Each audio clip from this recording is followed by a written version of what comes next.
इस वक्त हम शहीद कैप्टन अंशुमान जी के घर पे बैठे हुए हैं। अंशुमान जी का परिवार हाल ही में राष्ट्रपति भवन में अंशुमान जी को कीर्ति चक्र सम्मान मिला था राष्ट्रपति भवन में, वहाँ लेने गए थे पूरे परिवार के साथ। उसके बाद हाल ही में कल राहुल गांधी से उनके माता-पिता ने मुलाकात की। कल आप लोग रायबरेली गए, राहुल गांधी से मुलाकात हुई। कैसे प्लान बना कि राहुल गांधी से मुलाकात हुई? राहुल गांधी ने आप लोगों को बुलाया या आप लोग जाकर के मुलाकात किए? देखिए, प्रेसिडेंट हाउस में राहुल गांधी जी आए थे, जो इन्वेस्टिचर सेरेमनी हो रहा था। तो मेरी वाइफ थोड़ी फ्रस्ट्रेट थी और उनकी आंखों से आंसू गिर रहे थे। तो राहुल गांधी जाते जाते इनको ढाढ़स बंधाए कि आप धैर्य रखिए। बेटे के लिए परेशान बेटे थे। के लिए परेशान थी, तो आप धैर्य रखिए और दिल छोटा मत करिए, हम आपसे बात करेंगे। तो इन्होंने उनको नंबर दिया, वो नंबर लेकर गए। तो उनके ऑफिस से फ़ोन आया था 3 दिन पहले, कि 2 दिन पहले, कि आप दिल्ली आ सकते हैं। तो 10 मैं बोला कि दिल्ली तो मैं लखनऊ आ चुका हूँ, थोड़ा-सा मुनासिब नहीं होगा आना। तो फिर वहाँ से हुआ कि परसों राहुल गांधी जी जाएँगे रायबरेली, अगर आप कन्वीनिएंट हों तो उनसे मिल सकते हैं। हमने कहा बिल्कुल, क्योंकि वो एक नागरिक हैं देश के और एक अपोज़िशन के लीडर हैं और हम भारत के नागरिक हैं, तो मिल तो सकते हैं। तो हमने कहा बिल्कुल, और हम रायबरेली में गए।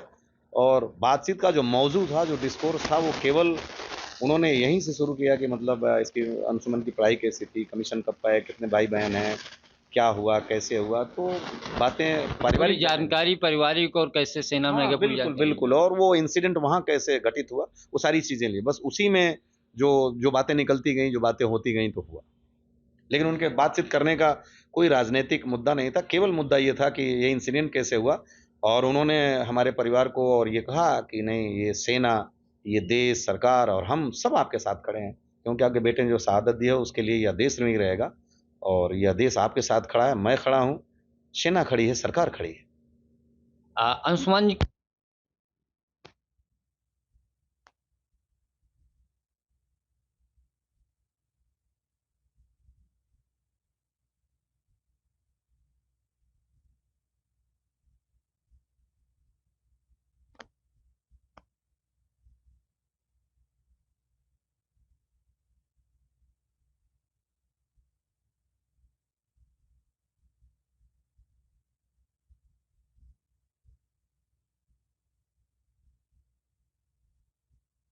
हो गई मैं। उन्होंने बोला हम आपके साथ हैं, जो बन पड़ेगा करेंगे और आप धैर्य रखिए। तो ऐसे ही बातचीत में वो बोले, मैं बोली हाँ मिलना चाहूँगी। तो उन्होंने बोला दे दो नंबर, कब मिल रहे हो? तो मैं दे दी नंबर। नंबर दे दी तो फिर वहाँ से फ़ोन आने लगा कि आप मिल लो। कब फ़ोन आया आपके पास? सर इनके मेरे पास ही आया, मेरे इनका पास। ही नंबर दे दी मैं। तो फ़ोन आया, फिर इनको बताया गया कब वो रायबरेली में आ रहे हैं। दिल्ली तो हम जा नहीं सकते, तो वही कल जाना था, गए। अच्छा पॉज़िटिव आया और वो गेस्ट के तौर पे बुलाए थे, हमें एक शहीद परिवार समझ के। आपसे सम्मान के साथ बुला करके सम्मान के मुलाकात। साथ बुलाए थे, ऐसा कुछ राजनीतिक नहीं था। बहुत सम्मान मतलब दिया सम्मान उन्होंने। देने के लिए गेस्ट के रूप में बुलाए थे। वो हमारे लिए कि हम भी आपके साथ हैं, सरकार आपके साथ है, देश आपके साथ है। ये सारी बातें थोड़ा-सा धैर्य रखिए, सांत्वना देने के लिए, रिस्पेक्ट देने के लिए, यही था। उसी बातों-बातों में जब इन लोगों में चर्चा हो रहा था, मैं सुन ली। पत्रकार लोग पूछ दिए, जो मेरे दिल में था ये नहीं था, अपना मैं हाँ, पॉइंट जो अपना रखी। पॉइंट था। अपना पॉइंट रखी। मुझे कुछ नॉलेज ही नहीं है फ़ौज के बारे में। जो फ़ौजी हैं उनको पता होता है, मैं तो एक हाउसवाइफ़ हूँ। तो मुझे जो पॉइंट लगा कि फैसिलिटी जो हाँ, जो हमको मिली, हमें, क्योंकि मैं क्योंकि आपके बहुत यूज़ दीदी की थे, हूँ मैं। आप लोगों ने यूज़ किया यूज़ की कैंटीन। हूँ मैं कैंटीन, पूरा इनके साथ पूरे टाइम मैं साथ में ही रही हूँ। कैंटीन है, मेडिकल है, तो वही दिमाग में था और मैं वही बोली, अपना पॉइंट रखी। क्या बाकी पॉइंट रखा? यही कि मतलब उनको भी फैसिलिटी मिलना चाहिए, मेडिकल, पेंशन, जो भी यानी कैंटीन। अग्निवीर के मुद्दे पे राहुल जी ने हाँ, हाँ, बातचीत वो रखी। बस नहीं नहीं, उसी इन्होंने पे। रखी थी अच्छा। बाहर आके, बाहर राहुल जी जब ने कोई बात पत्रकार नहीं रखी। लोग पूछे तो मैं यही रख दी, उन्होंने पूछ दिया क्वेश्चन किए तो मैं अपना जो पॉइंट था मैं बता दी। यानी अग्निवीर स्कीम जो सरकार लेके आई है, जो भर्ती चल रही है, जिस पे अभी हाल ही में राहुल गांधी ने लोकसभा में भी सवाल उठाया, बाहर भी स्पीच दे रहे हैं, तो वो उस स्कीम को लेकर के आपकी क्या राय है? सरकार जो निर्णय ले वो सही है? मतलब ओवरऑल देखा जाए सेना के तौर पे इतना लंबा परिवार जा करके किन परिस्थितियों में रहता है उसके बाद? अभी वही साहब बोले ना कि जब फौजी शहीद हो जाते हैं उनके पीछे बीवी बच्चे रह जाते हैं, तो उनके लिए क्या?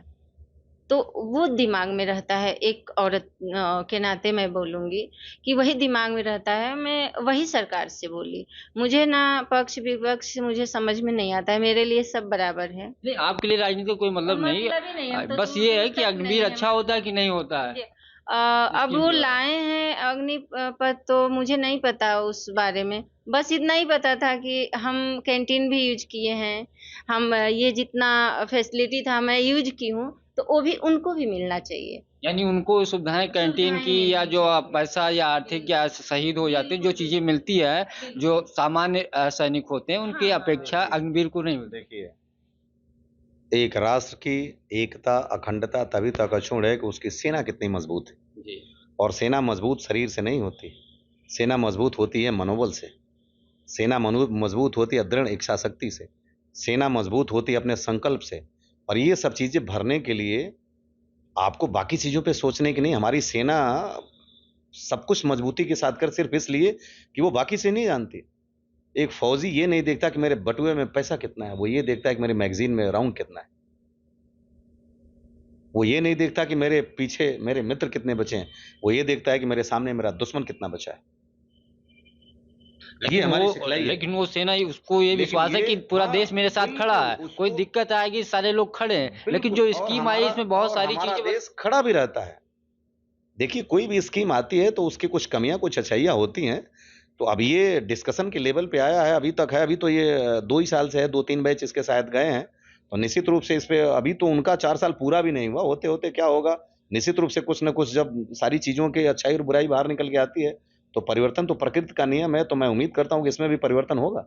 आप एक भूतपूर्व सैनिक हैं, आपका एक सिर्फ़ एक सवाल है, ये अग्निवीर स्कीम सेना के लिए जो युवा जा रहे हैं उनके लिए अच्छी है और सेना के लिए, देश के लिए या नहीं? आपको क्या लगता है? आपका व्यक्तिगत व्यू क्या है? देखिए, व्यक्तिगत व्यू बीइंग ए फौजी हमारा ये है कि जो ये 4 साल में हम वो ट्रेनिंग उनको इम्पार्ट नहीं कर पाएँगे।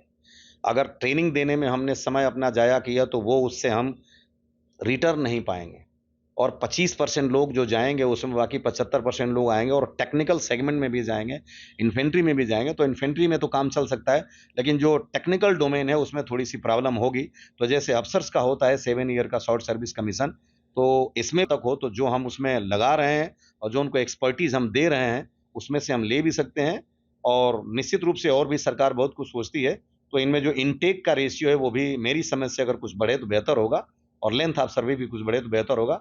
जो कि उनके लिए भी बेहतर होगा, कुछ पैसे लेके 7 साल में आएँगे तो अपनी आगे की ज़िंदगी को चला ले जाएँगे और देश के लिए भी अच्छा होगा कि उनको 7 साल तक जिसको हमने ट्रेनिंग दिया वो हमको ये किया। जैसे बाहर से अगर अफ़सर जाता है इंजीनियरिंग करके या कोई डॉक्टर जाता है तो 5 साल सेवा देता है। शॉर्ट सर्विस कमीशन 7 साल 5-5 साल के उसमें सेगमेंट में देते हैं। तो मेरे कहने का मतलब कि वो भी अगर जाएगा 7 साल में तो एक अच्छा खासा उसके पास होगा कि वो अपना कुछ नई ज़िंदगी बेहतर तरीके से शुरू कर लेगा और देश को भी इससे फ़ायदा होगा कि उम्मीद थी, वो पूरा फुलफ़िल हुआ। अगर और भी कहीं अकोमोडेट करने की पॉलिसी आती है, तो वेलकम है और बहुत बढ़िया है और बाकी जो समझदार लोग हैं, इस पे निश्चित रूप से वो विचार कर रहे होंगे, करेंगे। राहुल गांधी से जब मुलाकात हुई, बातचीत हुई तो वो पूछे होंगे कितनी सेवा जो अंशुमान जी की सेवा काल रहा, क्या रहा, आप लोगों को आर्थिक या सरकार की तरफ से क्या चीज़ें मिली? अग्निवीर को लेकर के भी कोई चर्चा हुई?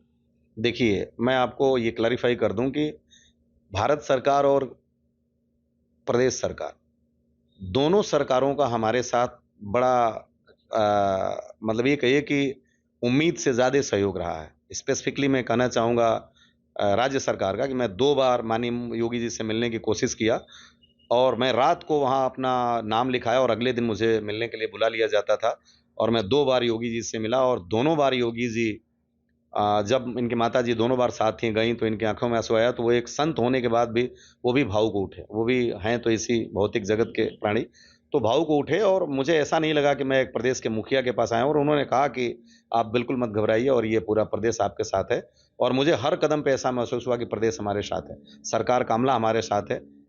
ख़ासकर हमारे डीएम और जो ज़िले के अखंड प्रताप सिंह जी, तो ये बहुत लोग हर कदम-कदम पे उनसे हमारी बात होती भी रहती है और उन्होंने जो एक शहीद के परिवार को सही रिकॉग्निशन मिलनी चाहिए, उन्होंने हमेशा दिया। रही बात केंद्र सरकार की, तो 2 बार मेरी मुलाकात माननीय रक्षा मंत्री से हुई और दोनों बार मैं जब उनसे मिला हूँ, तो मुझे ऐसा लगा कि मैं किसी भारत के रक्षा मंत्री से नहीं बल्कि अपने बड़े भाई से मिल रहा हूँ और भोजपुरी में भी हमारी बात हुई और उन्होंने यही कहा कि आप बिल्कुल बेफ़िक्र होके रहिए, आपके बेटे ने जो शहादत दी है या देश पूरा आपके साथ खड़ा है।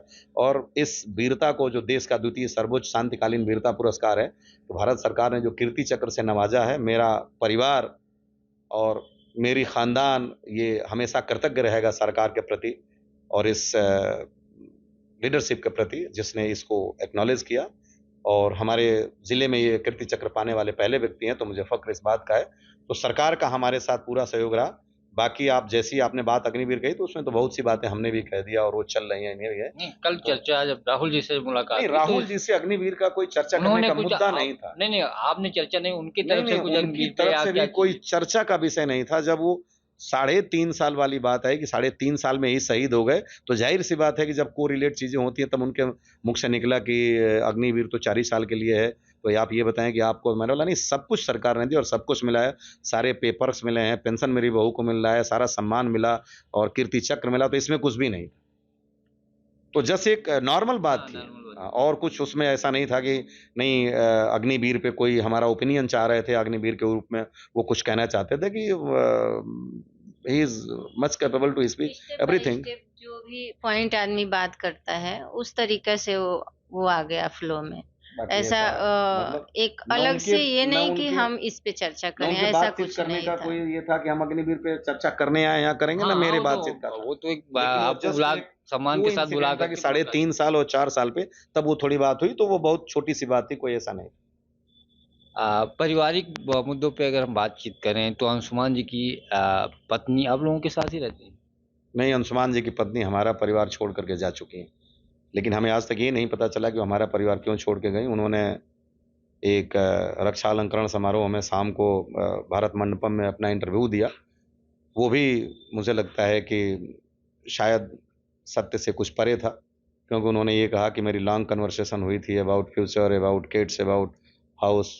जबकि वो रात को 9:30 बजे से और 12 बजे तक आईटीआर अपने दोस्तों का भरवाने के लिए हमारे साथ लगे रहे और मेरी बेटी और वो दोनों एक ही साथ थीं, तो मेरी जो जानकारी उसमें 1 या 2 मिनट उनकी बात अंशुमान से 18 तारीख की हुई थी और कोई बात नहीं हुई। 19 की तो ये घटना ही हुई और मैंने एक जो पूजन होता है 1 फरवरी को, उसमें भी वो लोग नहीं आए और वो हमेशा एक ये बात कहती रहीं कि मुझे कुछ समय चाहिए स्टेबल होने के लिए। तो आज 1 साल बीत गया, लेकिन मैं नहीं समझ पाया कि वो समय उनको स्टेबल होने के लिए है या नहीं। जबकि वो यहाँ से जाने के 10 ही दिन बाद, यानी अगस्त में वो 4 तारीख, 10 ही दिन बाद उन्होंने किसी स्कूल में पढ़ाना शुरू कर दिया। तो आप समझ सकते हैं कि किसी विद्यालय में कोई व्यक्ति तभी अध्ययन अध्यापन के कार्य में जुड़ सकता है जब वो मेंटल साउंड हो। कोई विद्यालय किसी विक्षिप्त व्यक्ति को अपने यहाँ अध्यापन के कार्य में नहीं लगाएगा। और तमाम क्वेश्चंस होंगे, लड़के पूछते होंगे, चाहे वो फर्स्ट क्लास हो, यूकेजी हो, चाहे आप पीजी को पढ़ाएँ, लेकिन क्वेश्चन करना एक अध्येता का धर्म है और उसको बोध कराना, उसको सैटिस्फाई करना, ये उसके अध्यापक का धर्म है और दोनों ही रेसिप्रोकल सिस्टम में ये बातें चलती हैं। तो जब आदमी मेंटल साउंड होगा, तभी किसी चीज़ को जस्टिफाई कर सकता है और आपको समझा सकता है। तो ये एक नोबेल जो प्रोफ़ेशन है टीचर का, ये आप अपनी हाफ़ हार्टेड या आप ये कहें कि इनस्टेबल मेंटालिटी में नहीं कर सकते। क्या क्या लगता है आपको बहू का जो परिवार है, पारिवारिक दबाव की वजह से कुछ ऐसी चीज़ें हैं या स्वयं उन्होंने ऐसा निर्णय मेंटालिटी में नहीं कर सकते। क्या लगता है आपको बहू का जो परिवार है, पारिवारिक दबाव की वजह से कुछ ऐसी चीज़ें हैं या स्वयं उन्होंने ऐसा निर्णय लिया आना नहीं चाहती जैसा आपने नहीं, कहा? मैं निश्चित रूप से ये कहूँगा कि बहू से ज़्यादा उनके जो माता-पिता हैं, उनका जो उसमें इन्फ्लुएंस रहा है और उन लोगों का ये एक अपना जो ताना-बाना है, उसके साथ चल रहा है। अब वो उनकी बेटी है, उसको बेहतर समझ सकते हैं। हमारे साथ तो 5 महीने में कितने दिन रही, आप सोच सकते हैं। लेकिन इसमें उनका एक तरह से है कि उन्होंने कुछ इन्फ्लुएंस उनका है, क्योंकि हमसे जो वार्तालाप उनकी हो रही थी, तो मेरी बहू से मुझे कम बात होने दिया जाता था, उनसे ही बात होती थी और वही चीज़ों को रिप्लाई करते थे और वही इंडिपेंडेंट डिसीजन लेते थे। आप बहू से बातचीत जब चूँकि उसके बाद जब यहाँ से गईं, बातचीत आपकी होती रहती है? आप बहू हैं आप। कुछ दिन मैं ही टच में रही, उसके बाद मतलब ये उन्होंने 10 ही बार अगर मैसेज करेंगे तो एक बार रिप्लाई एक करती बार रिप्लाई की कुछ दिन तक, पर जब वो एकदम छोड़ दिया मैसेज का भी जवाब, और जब मैं उसको बोली 26 जनवरी का जो बेटे का सम्मान का मतलब आपको अनाउंसमेंट मैं हुआ बताऊं था, सर, तो क्लैरिफाई मैं कर दूं 1 मिनट। फ़ोन उनकी माताजी 3 तारीख के बाद कभी भी इनसे फ़ोन नहीं की, दोनों का पहले हेलो हाय होता था, कोई मैसेज भी नहीं किया, बात नहीं किया। उनके पिताजी ने एक बार भी मुझे कॉल नहीं किया। मैं कॉल करता था तो वो कहते थे कि मेरा फ़ोन खराब है, हम बात नहीं कर सकते, हम ये कर सकते हैं, हम वो कर सकते हैं। ये करती थी तो 4 बार अगर ये करती थी तो एक बार कभी हेलो हाय का जवाब बहुत छोटे से में आ जाता था, क्योंकि वो प्री प्लान्ड थे कि हमको वहाँ से कोई रिश्ता रखना नहीं। क्या आप 26 जनवरी का कुछ ज़िक्र कर रही थीं? हाँ, मैं 26 जनवरी को जब पता चला बेटे को सम्मान मिला है, तो मैं फ़ोन की उसको बताने के लिए। तो फ़ोन उठाई नहीं, 2 मिनट के बाद फ़ोन वो कॉल बैक करके आई, बताई कि हाँ अम्मा, मैंने भी देखा कल, मिला है। तो मैं कि ऐसा करो ना कि 1 दिन के लिए आ जाओ, पूजा है बाबू का, उस पूजे में तुम्हारी ज़रूरत पड़ेगी क्योंकि तुम बीवी है, तो अच्छा रहेगा। तो उसने बोला हाँ, आप बताओ कब आना है, आप डेट बता देना कब आना है, मैं आ जाऊँगी। मैं बोली तू चाहे सुबह आना, शाम को चली जाना, मैं जब ज़ोर-ज़बरदस्ती नहीं करूँगी। तो बोली हाँ अम्मा, मैं आप बताना कितने तारीख को आप रख रहे हो, तो मैं आ जाऊँगी। तो जब हम डिसाइड किए कि कितने तारीख को पड़ रहा है पूजा दिन, तो फ़ोन लगाने लगी, फ़ोन का रिप्लाई नहीं और ना ही मैसेज का, फिर उन्होंने आया ही नहीं कॉल। उसके बाद हमारा नंबर ब्लॉक कर दिया। बीच में कभी बातचीत ऐसी नहीं हुई कि आइए घर पे रहिए, यहाँ रुकिए, ऐसी चीज़ें मैं नहीं उसको हुई? फ़ोर्स कभी नहीं की। जब वो जा रही थी मम्मी लेके उसको तेरही के दिन, तो मम्मी उसकी बोली कि इसको मैं कुछ दिन रखूँगी पास में। मैं कि हाँ, कोई बात नहीं। क्योंकि मेरे भी दिल में था ना कि एक पति खोना बड़ी मुश्किल है। कैसे आदमी गुज़रता है, जब माँ हो के मैं जी नहीं पा रही हूँ, तो एक पत्नी है। तो उन्होंने बोला कि कुछ दिन मेरे साथ रहेगी, तो मैं कि हाँ, ओके, जब वो चाहे मेरे पास कब रहेगी, आपके पास कब रहेगी, वो उसके ऊपर है, मैं उसको ज़ोर नहीं दूँगी। मेरी ये वर्ड था और उनका भी यही था, और इतना प्यार से गए। बेटी मेरी लखनऊ तक आई उनको छोड़ने के लिए, और यहाँ वो उनका बाय एयर टिकट था। उन्होंने मेरे से बोला था कि हम दीमापुर जाएँगे, पर उन्होंने दिल्ली ब्रेक किया और नोएडा में जो अपना जितना सामान था, उन्होंने पैकिंग किया और जितना जो भी था उनका भरे, पैकिंग किए, 4-5 घंटा वहाँ रहे। तब उनकी 4-5 बजे उनकी फ्लाइट थी, क्योंकि मकान मालकिन बता रही थी कि इतना बजे निकले हैं। जब मेरी बेटी यहाँ से हम लोग थोड़ा स्टेबल हुए, जब बेटी गई वहाँ जहाँ वो रही थी रह रहे थे, तो देखी तो फ़ोन की कि मम्मी भाभी अपना पूरा सामान लेके चली गई हैं पैकिंग करके। तब हमको पता चला कि वो लेके गई है और यहाँ से बोल के गई कुछ टाइम के लिए जा रही हूँ, फिर आ जाऊँगी। तो ऐसे उनका सोच था पहले से ही, पर मैं फिर भी अपने आप को समझाती थी, कोई नहीं, दूसरे घर से लड़की आई थी तो उसको सेटल होने में टाइम लगता है फैमिली के साथ, तो होगी धीरे-धीरे, कोई बात नहीं। वहाँ रहे, यहाँ रहे, दोनों फैमिली तो एक ही है। मैं यही बेटा को भी बोलती थी कि वो भी फैमिली तुम्हारी है, जैसे मुझे करना वैसे उनको भी करना। तो मैं वही जो मैं अपने बेटा को समझती थी, उसको भी वही समझती थी। मैं तो उसको बोलती थी तू मेरा अंशुमान है, क्योंकि अंशुमान तो फ़ौज में रह रहे हैं, मेरे साथ तो तू ही रहेगी। तो ये सब चल रहा था। मुझे नहीं लगा कि ऐसे वो करेगी, पर किस दबाव में क्यों वो सोच रही है, मुझे नहीं पता। इसका ही उत्तर उन्होंने नहीं दिया। मैं बार-बार उसके पापा से बोली कि आखिर ऐसा क्यों? आप भी पापा हो, आपसे तो बात करती है, स्टेबल तो है ना? तो एक माँ को बात नहीं कर सकती, जिस पति से वो जानी जा रही है, तो माँ का मैसेज का तो रिप्लाई कर ही सकती है, अंशुमान की मदर का। मैं ये उनसे बोली, पर उसका भी उन्होंने कोई आंसर नहीं दिया। थोड़ा स्टेबल होने दीजिए, बात करेगी, यही बोले हैं, बात करेगी, बात करेगी। राष्ट्रपति भवन में जब आप सम्मान होटल में लेने जाती गईं, है।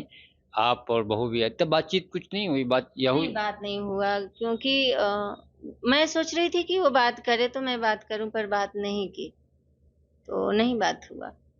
उन्होंने एक स्पीच जो सम्मान के बाद कार्यक्रम हुआ उसमें बहुत सारी चीज़ें कही अंशुमान को लेकर के, वो आप कुछ मुझे पता है, कुछ नहीं पता है, क्योंकि जो कुछ पता है मैं उतना ही जानती हूँ। ज़्यादा वो डैडी से ये सब बातें शेयर करते थे। तो मुझे शादी जब हम तय किए थे, 7-8 महीना पहले मुझे बताए। तो मैं उनको बोलती थी मुझे तो डॉक्टर बहू चाहिए। तो बोलते थे हाँ, हाँ, वो ऐसे करके निकल जाते थे। पर जब उन्होंने बताया तो मैं बोली कैसी है? अच्छी है। कितनी लंबाई है? ये सब मैं पूछी एक माँ जो लालच करती है, मैं लालच करती थी अच्छी बहू मिले, पर बहुत प्यारी है। मैं बहुत खुश थी, बहुत। फिर तो ये इतनी उन्होंने खुश थी कि मैंने एक बार पूछा था कि भाई चाय वाय बना लेती हो, तो इन्होंने कहा कि मैं अपनी बहू को पूरी जिंदगी खाना बना के मैं खिलाऊंगी। इतना तो खुश मैंने कहा कि दुनिया की कोई सास आज तक अपने बहू को खाना बना के नहीं खिलाई, आप वहाँ भी कैसे मैं खिलाएंगे? 4 महीने नोएडा में रही, उसको मैं बोलती तू बर्तन मत धो, तुम्हारा हाथ खराब हो जाएगा। तू मत जा, मैं मेरे घर में यही तो देखिए, यही हमको एक दुख है पूरे परिवार को, कि हम ये नहीं जान पाए कि मन, वचन या कर्म से मेरे किस सदस्य ने, किसने, किस समय कौन सा ऐसा कर्म किया या बात कहा कि जिसको उनको ये है कि नहीं, मुझे गिव अप करना है। तो गिव अप करने का एक सिस्टमेटिक वे है, वो बैठ करके। और हमने तो उनको, किसी की जिंदगी को कौन रोक सकता? वो जहाँ भी जाएंगे मैच्योर हैं और अपनी इंडिपेंडेंट डिसीजन के लिए फ्री हैं। लेकिन ये है कि आप डिप्लोमेटिक तरीके से अप्रोच करके कि मुझे टाइम चाहिए, और आप बात नहीं करेंगे, नंबर ब्लॉक कर देंगे, एटीएम ब्लॉक कर देंगे, फ़ोन के सिम को जो पोस्ट पेड है उसको प्रीपेड कर देंगे, और सबके नंबर ख़त्म कर देंगे, पूजा में नहीं आएंगे।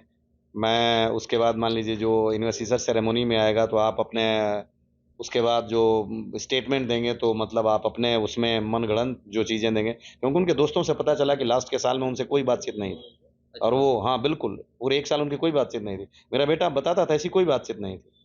ठीक है, एक दूसरे से पसंद करते थे। मेरे बेटे ने तो उस पहचान को एक अमली जामा पहनाया, प्रेम की मर्यादा का निर्वाह किया। लेकिन इन्होंने तो सामाजिक परिवेश में प्यार को तार-तार कर दिया। प्रेम की परिभाषा त्याग में है। आपको मैं बताऊं कि कैप्टन विक्रम बत्रा के जो मंगेतर हैं, उनको पूरा राष्ट्र याद करता है, सिर्फ इसलिए कि उन्होंने त्याग किया। ऐसा नहीं कि वो पैसे के लिए त्याग किया किसी और के, उनकी शादी भी नहीं हुई थी। लेकिन ये तो सब कुछ होने के बाद, मैंने पहले भी आपको लिखा कि मेरे पास ना बेटा बचा, ना बहू बची, ना इज्जत बचा। अब लोग वही क्या मैं कह कहेंगे? रहा था, आपका बेटा गया, सरकार से जो एक सम्मान में जो राशि मिलती है या सम्मान मिलता है, वो सब आप लोगों को आपके पास? देखिए, जो जितनी भी मॉनेटरी असिस्टेंस होती है उसका एक अपना प्रक्रिया है, प्रोसीजर है। तो उसमें जो एनओके को मिलना है वो एनओके को ही मिलेगा, जब तक कि निर्धारित नियम में कोई परिवर्तन नहीं होता। तो वो उनको मिला, और यूपी गवर्नमेंट के जो पैसे थे उसमें 35 लाख हमें, 35 लाख उनको मिला, 15 लाख पेरेंट्स को मिला। और आर्मी ग्रुप इंश्योरेंस का जो पैसा था वो 50-50 हुआ। और बाकी जो उनके सब कुछ था वो अभी तो जो पुरस्कार की राशि है वो उनको मिलेगी। पेंशन उनको मिल रही है, और कीर्ति चक्रा का पेंशन उनको मिलेगा। बाकी हमें तो आज तक ये भी पता नहीं चला कि उनको कितना मिला, कहाँ से मिला, कोई उन्होंने ये बताना भी मुनासिब नहीं समझा। उन्होंने तो परिवार का हिस्सा ही नहीं समझा जाने के बाद कि हम परिवार के हिस्सा हैं। तो ये थे हमारे साथ अंशुमान की माताजी, पिताजी। हाँ जी। उन्होंने ये वर्ड सेंटेंस बोला है, ये बताएँगे कि मुझे सरकार दे रही है, तो मैं लूँगा। ये बताएँगे क्लियर। ये सरकार नहीं दे रही है, ये एक माँ बेटा को बड़ा की है और वो बेटा सौंपी थी। बेटा शहीद हुआ है, फिर उनको मिल रहा है। हवा में नहीं आया है, उन्होंने पैदा नहीं किया है, उन्होंने डॉक्टर नहीं बनाया है ना? तो वो बेटा मेरा था, और ये रीत है जो परिवार बनाता है हर बच्चा। तो बेटा तो मेरे से ही गया है, पर उन्होंने यही बोला तो मुझे अच्छा नहीं लगा कि सरकार दे रही है। देखिए, मेरा इस पे ये कहना है कि जब ये एनओके सिस्टम का आया था कि एनओके को सब कुछ होगी, तो उसके पीछे था कि पहले हमारे यहाँ बहुत हेट करते थे बहुओं को, और उनको वो ज़िंदगी नहीं मिलती। आज वो सिनारियो कंप्लीटली चेंज हो गया। 5 महीने की शादी में जिसका कोई बच्चा भी नहीं है, और आप उसको सब कुछ करते हैं, वो माँ-बाप, वो माँ जो 9 महीने पेट में पालती है, वो पिता जो हर पल देखता है अपने बेटे को बड़ा होता, और उसको, उससे सोशल सिक्योरिटी चाहता है। आप देखिए, एक भौतिक सिद्धांत है कि आज से जितने लोग हैं, अंशुमन के भाई हैं, बहन हैं, बीवी है, सबके दुख ग्रेजुअली कम होंगे। केवल माँ-बाप हैं जिनके दुख रोज़ बढ़ेंगे। मैं फिर कहता हूँ ग्रेजुअली रोज़ बढ़ेंगे और हम जितने दिन मौत के करीब जाएँगे, हमारे दुख रोज़ बढ़ेंगे क्योंकि हो सकता है कल को मुझे मेरे बेटे से पानी ना मिले, तो मुझे मेरा बेटा याद आएगा। मेरे पैरों से चला ना जाए, तो मुझे मेरा बेटा याद आएगा। एक डॉक्टर था, जब हर पिता को ये उम्मीद होती कि मेरा बड़ा बेटा उसे मुखाग्नि दे। मैं तो दुर्भाग्यशाली था कि अपने बेटे को मुखाग्नि दिया।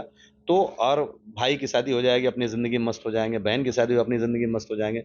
बीवी की भी अगर शादी होती है, जो कि वो कहती हैं कि मैं अपनी ज़िंदगी में मूव ऑन कर जाऊँगी और उनके ये पिता भी कहते हैं, ये तो चौथा दिन की बात है। चौथे जब दिन मेरा वो कहेंगे बेटा मैं का मूव ऑन कर जाऊँगी। अंतिम संस्कार हुआ था, चौथे दिन मेरे बेटे के साथ के बच्चे आए थे, उसकी वो थी मंगेतर थी।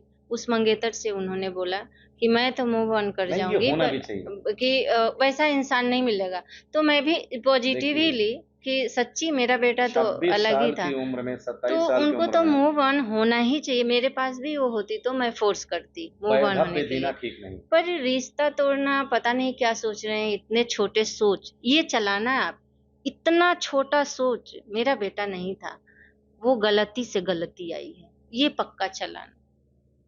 तो उनका जो ये कल को मान लीजिए शादी हो गया और उनको प्यार करने वाला पति मिल गया, बच्चे हो गए, तो शायद वो 19 जुलाई अपने जीवन से भूल जाएँगे, शायद। Over a period of time 10-20 साल, 50 साल बाद जब वो शायद 60-70 साल की होंगी, तो उनको याद नहीं रहेगा कि मेरी ज़िंदगी में कभी अंशुमान भी थे। शायद उस स्पेसिफिक डेट को याद आ जाए, नॉर्मल ज़िंदगी में नहीं याद रहेगा। ये वक़्त जो है ज़ख्म कैसे भी हों, कुछ रोज़ में भर जाते हैं। तो उनको ये भूल जाएगा, लेकिन माँ-बाप की ज़िंदगी में हम जब तक जिएँगे ये नहीं होगा। तो ये सामाजिक मर्यादा और वो जो धर्मपत्नी हैं, तो उनको कुछ सीख लेनी चाहिए। भगवान राम को भी अश्वमेध यज्ञ करते समय सीता की याद आई थी। तो धर्मपत्नी का नाम ही उस धार्मिक अनुष्ठान से होता है, क्योंकि हमारे यहाँ हिंदू धर्म में अगर जिसकी शादी नहीं हुई, उसको किसी धार्मिक काम में बैठने की इजाज़त नहीं होती है। तो हमारे बेटे का जो धार्मिक अनुष्ठान था, जो हवन कुंड था, उसमें शायद तो एक आहुति जानी चाहिए। शायद शायद हमारे कल्चर की होती ना, क्योंकि यूपी बिहार में अभी तक ऐसा नहीं सुनने में आया है कि उस घर को छोड़ के लड़की भाग गई हो। कभी नहीं, आप रिकॉर्ड में देख लीजिएगा। यूपी बिहार की नहीं। तो वही दर्द है कि शायद मेरे कल्चर की होती तो हमें संभालती। अपने को तो वो संभालना भूल ही जाती, पर हमें संभालती। तो मैं यही कहूँगी कि वो बहुत छोटा सोच है उनके पास कि क्या सोच के रिश्ता भी तोड़े हैं, और कुछ नहीं चाहिए।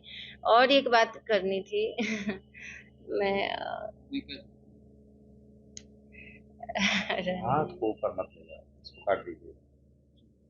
तो कई सारे मुद्दों पे बातचीत हुई परिवार से, और अंशुमान के माताजी पिताजी ने पूरी बात रखी, पारिवारिक बात रखी, राहुल गांधी से जो मुलाकात हुई, कैसे मुलाकात हुई, इन सब मुद्दों पे बातचीत की और बहुत सारे मुद्दों पे अपने खास तौर पे विचार भी रखे। पंकज चतुर्वेदी, टीवी 9 लखनऊ। ये क्या पूछा?